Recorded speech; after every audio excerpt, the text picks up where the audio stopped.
what is up, Clashers, and welcome to our closing video of F1 Clash 2024. We're gonna go through things that we have liked in this current season, things that we've disliked in the 2024 season, and hopefully we'll see some improvements in the 2025 season. Please let me know down in the comment section before we start things that you've liked, one thing that you've liked in the 24 season, something that you've hated from the 2024 season, and something that you want for the 2025 season that's starting this coming Wednesday.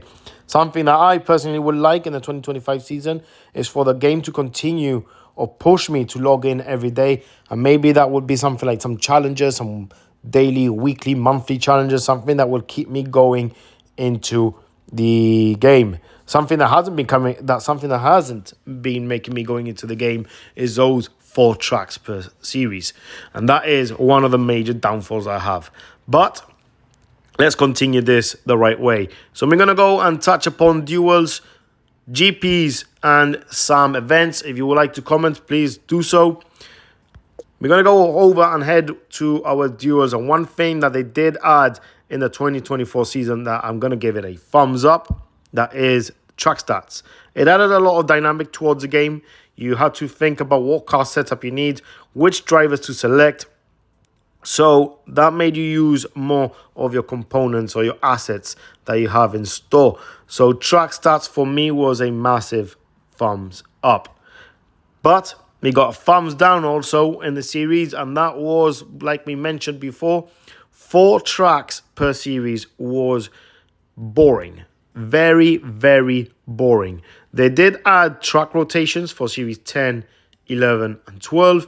But I believe you can add more tracks into it. So if you're going to dedicate series 12 with a speedy setup, add all 8 tracks or 7 tracks are available for speed, not just 4. It was so boring to race on the same 4 tracks over and over again. It pretty much lasted 5 days or what to the sprint races on Monday and Tuesday, and that was that. Didn't want to race anymore. So hopefully, please add more tracks in your series, because that was a massive thumbs down. A thumbs up, that is more or less onto the duels or sprint races. I really did like sprint races. They were very rewarding. You could grind a lot on your Mondays and Tuesday. So sprint races was a thumbs up. Another one that was a thumbs up for your duels was club tournaments. Now, you might be thinking, what is that? Yeah, club tournaments only came into F1 Clash, I believe, as twice. Correct me if I'm wrong in the comment section. But I believe it was 2 times only. And this should be one time a month or twice a month. It should be running. I don't know what is taking them so long to fix club tournaments. But it was a good event. It was fun. And I really did like it. So I believe we have finished with our duels. I'm going to head back and touch upon a disaster of a topic, and that was your GPs. GPs are run from Wednesday till Sunday. They were the biggest event in F1 Clash, where you gain the most rewards, and this season it has been awful. You're going to see why later on when we dive into the VRT Discord, what I mean. And one of the things is the GP system. We entered in Champions on one of our first races and continued playing every single GP. And the more you play, the more you grind, the worse it is. The less you play, the better it is.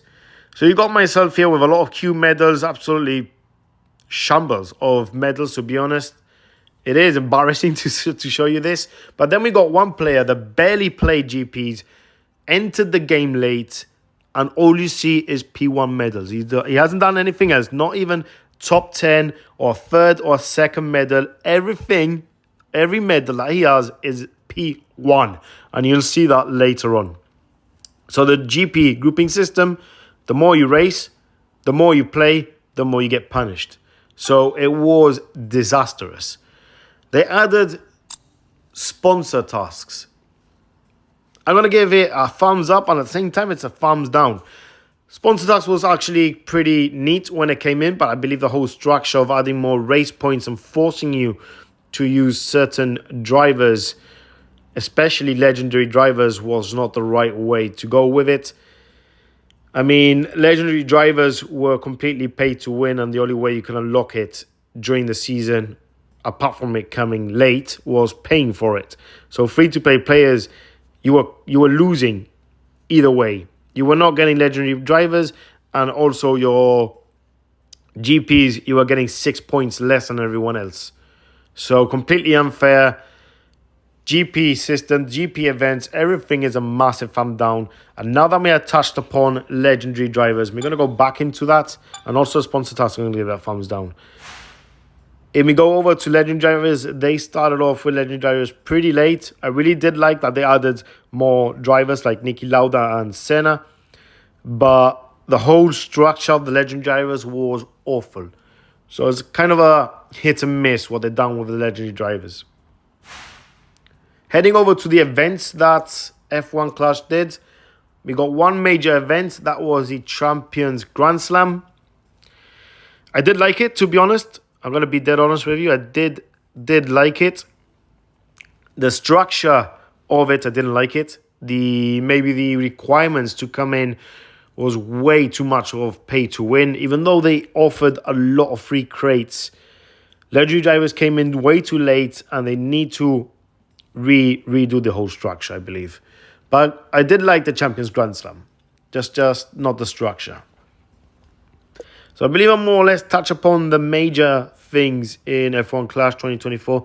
I'm trying to think if there was anything else, but I can't. Maybe the upgrading the drivers, the cost of it was a hell of a lot. Like a lot to upgrade your drivers. I can't find any to upgrade right now. But the economy was quite hefty. So we need to have a special approach towards the new 2025 season. So we're going to jump off into our Discord. And let's see what we have achieved within our events and what you can get as a YouTube member. Right, we are back in our Discord. Apologies for that. I don't know why it wouldn't let us record before, but we managed to do it now. So we're going to go have a quick dive into our achievements as VRT and also what you can grab if you become a YouTube membership, either Legendary, Gold or Platinum. So we go down, we got our F1 Clash tips here. For Gold and Plat, you got your own chat, same as Legendary. Legendary have a little bit more tips than all the rest. So when we go here into our Legendary tips, we go finally here and what and why.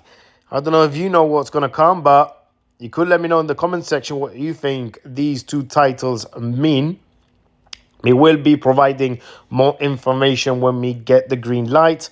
We all know about DRS, but we don't know how it works. But we will provide you with that information in the future. Yes, you do get your own tips as your Legendary, but you also get some series guide, track guides, GP strategies. We are now in the phase of converting the Discord into the 2025 season. Now, for F1 Clash events, we got internal and external. So external will be the events that FM Hutch are running within F1 Clash, like the Grand Slam. And then we got our internal little mini games that you actually get some rewards off from this. So we got our fastest player. We still have one more GP left to see if anyone can take on Nath on the top spot.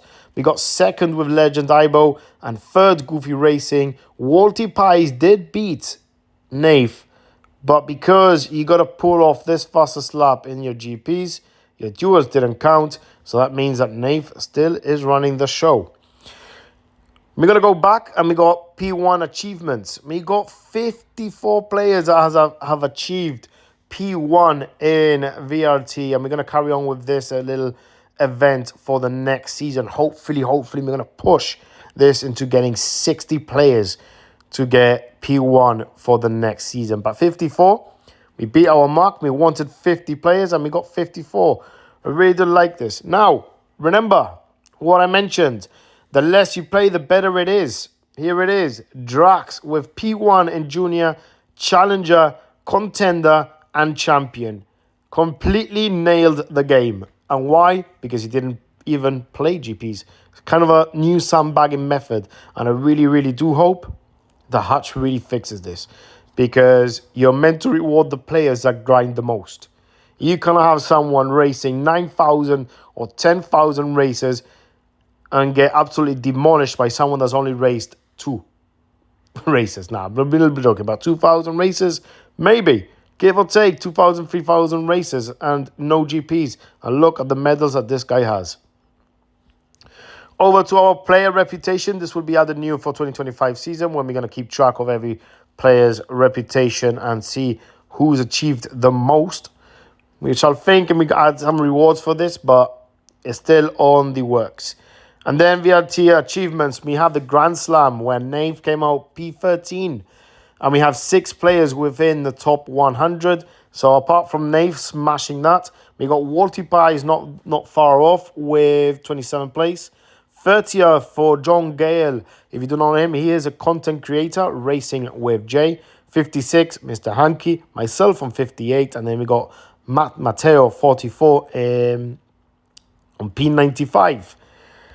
So yeah, those are our VRT achievements. I'm really happy with the players and how they've taken on this season. Very difficult season, to be honest. Not fun at all for most of the players. But we're hoping with the new changes in season 2025 that we will be flying off in a good start. Hopefully that will maintain. So, if you like this video, smash that like button. If you're up for more guides and more content, subscribe so you do not miss out. And leave me anything down in the comment section about what you thought about 2024 and what you want for 2025.